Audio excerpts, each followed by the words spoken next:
بسم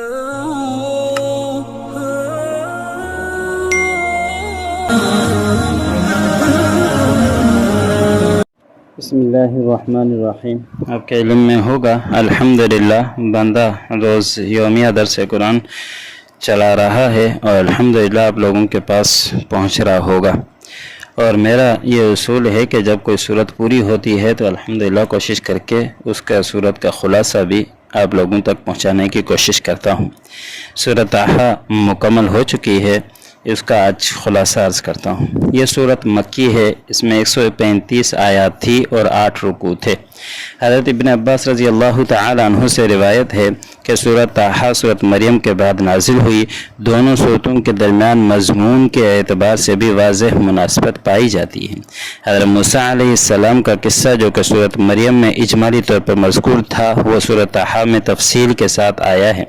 اسی طرح سورۃ مریم میں حضرت آدم علیہ السلام کا صرف نام آیا تھا، جبکہ یہاں ان کا واقعہ قدر وضاحت کے ساتھ بیان ہوا ہے۔ اس صورت میں بھی اصول دین سے بحث کی گئی ہے۔ طٰہٰ نبی کریم صلی اللہ علیہ وسلم کے ناموں میں سے ایک نام ہے، اور یہاں اس کے ذریعے آپ کو خطاب کرتے ہوئے فرمایا گیا ہے کہ ہم نے آپ پر قرآن اس لیے نازل نہیں کیا کہ آپ مشقت میں پڑ جائیں۔ اصل بات یہ تھی کہ نبی کریم صلی اللہ علیہ وسلم قرآن کی تلاوت اور دعوت دونوں میں بے پناہ مشقت اٹھاتے تھے۔ راتوں کو نماز میں اتنی طویل قرات فرماتے کہ پاؤں مبارک میں ورم آ جاتا، اور پھر انسانوں تک قرآن کے ابلاغ اور دعوت میں بھی اپنی جان جوکھوں پر ڈالتے تھے، اور جب کوئی اس دعوت پر کان نہ دھرتا تو آپ کو بے پناہ غم ہوتا۔ اسی لیے نبی کریم صلی اللہ رب کریم نے کئی مقامات پر آپ کو تسلی دی ہے۔ یہاں بھی یہی سمجھایا گیا ہے کہ آپ اپنے آپ کو زیادہ مشقت میں نہ ڈالیں۔ اس قرآن سے ہر کسی کا دل متاثر نہیں ہو سکتا۔ یہ تو صرف اس شخص کے لیے نصیحت ہے جو دل میں اللہ کا خوف رکھتا ہو۔ یہ سمجھانے کے بعد اللہ نے اپنے بعض صفات ذکر فرمائی ہیں تاکہ آپ کو قلبی اطمینان ہو کہ اللہ میرے ساتھ ہے، وہ میری حفاظت کرے گا اور مجھے کسی حال میں بھی تنہا نہیں چھوڑے گا۔ اس وضاحت کے بعد گویا نمونہ کے طور پر حضرت موسیٰ علیہ السلام کی قصے کا ذکر کر کے یہ بتایا گیا ہے کہ اللہ اپنے مخصوص بندوں کی حفاظت کے لیے خصوصی انتظام فرماتے ہیں۔ سیدنا موسیٰ علیہ السلام کا قصہ قرآن میں دوسرے انبیاء کے مقابلے میں زیادہ تفصیل اور تکرار کے ساتھ آیا ہے، کیونکہ اس میں عجیب و غریب واقعات اور اشارات ہیں۔ وہ انسان کو اللہ کی نعمتوں اور قدرت کے بارے میں غور و فکر کی دعوت دیتے ہیں۔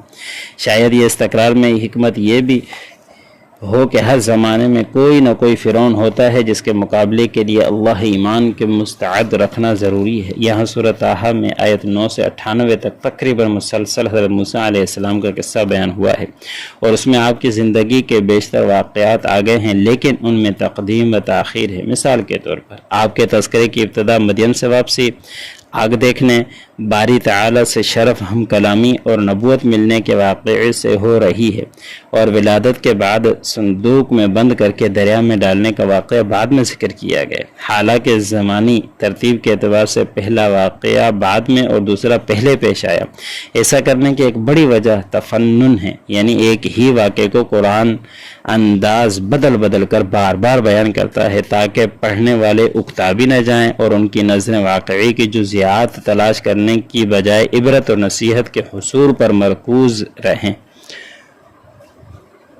سورۃ طٰہٰ میں آپ کے حالات بیان کیے گئے ہیں۔ ان حالات کو ذہن نشین کرنے کے لیے چند عنوانات قائم کیے جا سکتے ہیں، یعنی باری تعالیٰ کے ساتھ شرف ہم کلامی، دریا میں ڈالا جانا، اللہ کی طرف سے آپ کو اور آپ کے بھائی حضرت ہارون علیہ السلام کو فرعون کے پاس جانے کا حکم، فرعون کے ساتھ موعظہ حسنہ کے اصول کے تحت مباحثہ، اس کا مقابلے کے لیے جادوگروں کو جمع کرنا، حضرت موسیٰ علیہ السلام کی فتح، ساحروں کا قبول ایمان، راتوں رات بنی اسرائیل کا اللہ کے نبی کی قیادت میں مصر سے خروج، فرعون کا بامعال لشکر تعاقب و ہلاکت، کریم و رحیم مولا کی نعمتوں کے مقابلے میں بنی اسرائیل کا کفران اور ناشکراپن، سامری کا بچھڑا بنانا اور اسرائیلیوں کی ضلالت، تو رات لے کر حضرت موسیٰ علیہ السلام کی طور سے واپسی اور اپنے بھائی پر غصے کا اظہار۔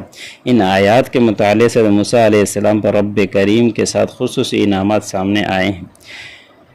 وہ یہ ہیں کہ فرعون کے ظلم اور پکڑ سے حفاظت، جبکہ اور اس کے کارندے نومولود اسرائیلی بچوں کی تلاش میں مارے مارے پھر رہے تھے۔ لوگوں کے دلوں میں آپ کی محبت کا ڈالا جانا، یہاں تک کہ جو بھی آپ کو دیکھتا تھا وہ آپ سے محبت کرنے لگتا تھا۔